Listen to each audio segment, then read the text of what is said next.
Hello दोस्तों, मैं गोविंद शर्मा आपका स्वागत करता हूं अपने यूट्यूब चैनल रोशन साई स्टडी पॉइंट में। तो जैसा कि दोस्तों क्लास 11th की डेट शीट अनाउंस हो गई है और उसी सिलसिले को आगे बढ़ाते हुए कि आपको कैसे तैयारी करनी है, क्या पेपर का पैटर्न रहेगा, वो सब मैं आज आपके समक्ष डिस्कस करने वाला हूं। तो जो मैं आपको सब्जेक्ट पढ़ाऊंगा वो पढ़ाऊंगा मैं आपको समाजशास्त्र, और उसी को बताऊंगा कि किस तरीके से आपका एग्ज़ाम का पैटर्न रहेगा। तो दोस्तों, तो जैसा कि आपको पता है कि जो हमारा पेपर है वो 80 मार्क्स का रहने वाला है, और 80 मार्क्स का रहेगा जिसके अंदर 20 नंबर आपके प्रोजेक्ट के होते हैं, जिसमें आप वाइवा देते हो, प्रोजेक्ट फाइल देते हो, ये सब इसमें। तो यानी कि ये जो 80 मार्क्स की प्रिपरेशन है ये मैं आपको बताऊंगा कैसे करनी है। तो इसी चीज़ को हमें आगे बढ़ाना है, समझना है कि आखिर कैसे कैसे एक एक चैप्टर्स का डिवीज़न कर रखा है। तो आइए शुरू करते हैं।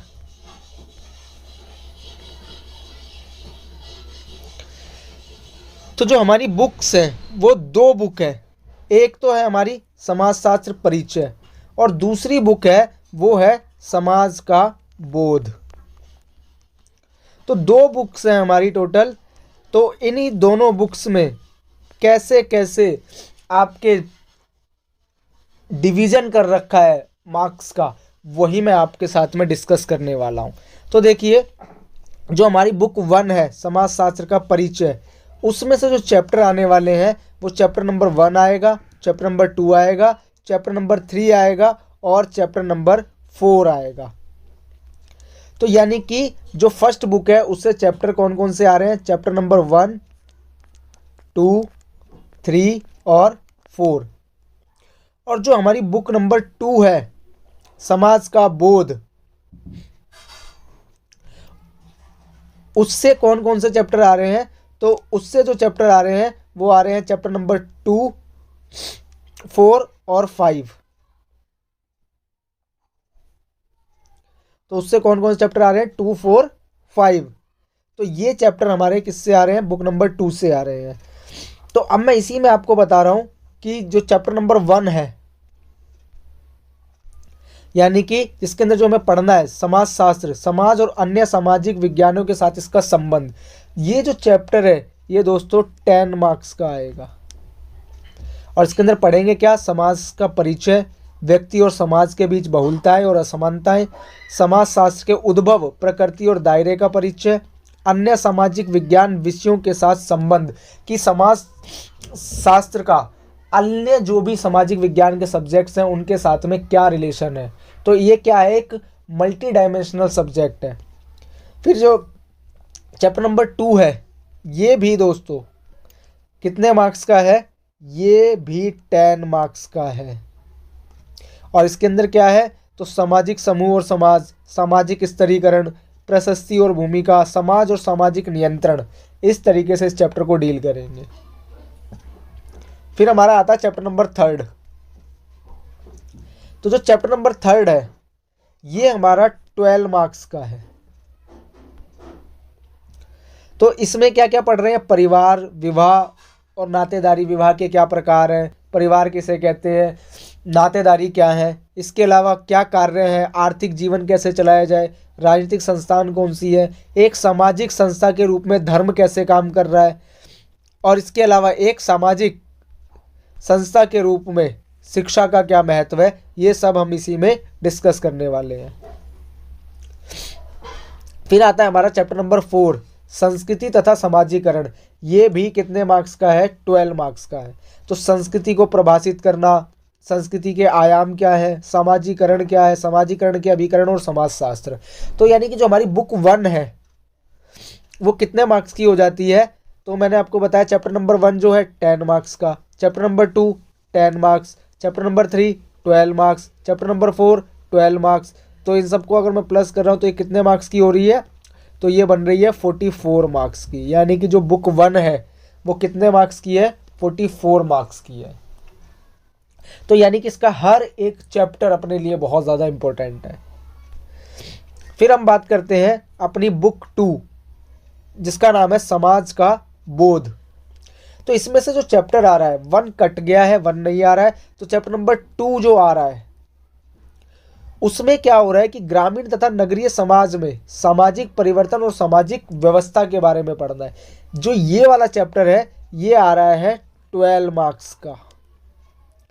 तो जिसमें क्या पढ़ना, सामाजिक परिवर्तन क्या प्रकार है, उसके क्या कारण है, क्या परिणाम निकल कर आ रहे हैं। इसके अलावा सामाजिक व्यवस्था, जिसके अंदर हम बात करेंगे क्या प्रभाव पड़ रहा है, क्या सत्ता और कानून है, क्या ऐसा संघर्ष हो रहा है, कैसे अपराध और हिंसा है, ये सब इस वाली यूनिट के अंदर हम पढ़ेंगे। इसके अलावा अवधारणाएं क्या है, जैसे गांव, कस्बा और शहर, किसको गांव कहते हैं, किसे कस्बा कहते हैं, किसे शहर कहते हैं, और ग्रामीण और नगरीय क्षेत्रों में सामाजिक व्यवस्था और सामाजिक परिवर्तन कि दोनों में किस तरीके से सामाजिक परिवर्तन देखने को मिल रहे हैं। ये वाला जो है चीज़ें ये हम पढ़ेंगे अपना चैप्टर नंबर 2 में। फिर बढ़ते हैं अपना चैप्टर नंबर 4। तो जो चैप्टर नंबर 4 है ये है हमारा पाश्चात्य समाजशास्त्री, यानी कि जिसको कह सकते हैं वेस्टर्न सोशोलॉजिस्ट। तो ये चैप्टर भी हमारा 12 मार्क्स का है, जिसके अंदर हम समाजशास्त्र का संदर्भ देखेंगे, कार्ल मार्क्स के बारे में देखेंगे, एमिल दुर्कheim के बारे में पढ़ेंगे, इसके अलावा मैक्स वेबर के बारे में पढ़ेंगे।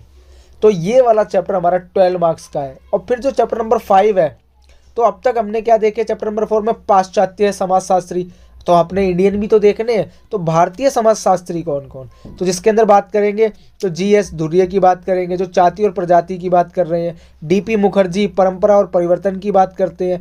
AR देसाई राज्य की व्याख्या कर रहे हैं कि आखिर राज्य किसे कहेंगे।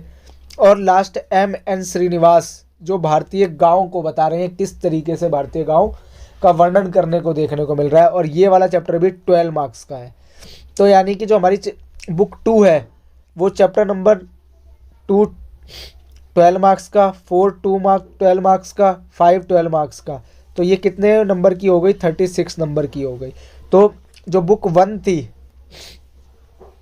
वो कितने मार्क्स की थी, 44 मार्क्स की, और ये वाली 36 की। तो टोटल कितने हो गए, 80 मार्क्स।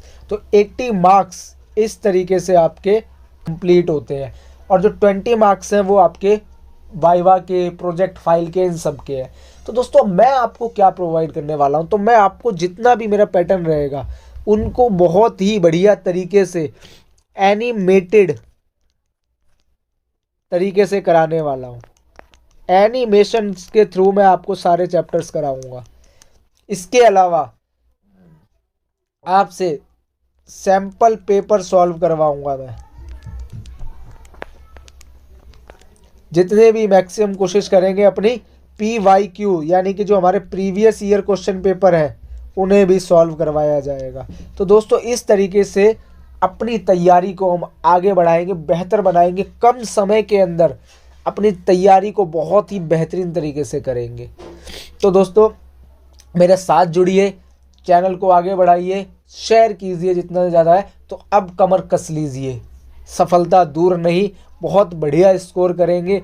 आप मेरे साथ दीजिए, मैं आपका साथ दूंगा, आपके पेपर तक बिल्कुल साथ में रहूँगा, 12th में भी आपको साथ निभाऊंगा। इस तरीके से हम अपने चैनल को भी आगे बढ़ाएंगे, अपनी वीडियोस को भी आगे बढ़ाएंगे। धन्यवाद, मिलते हैं अगली वीडियो में।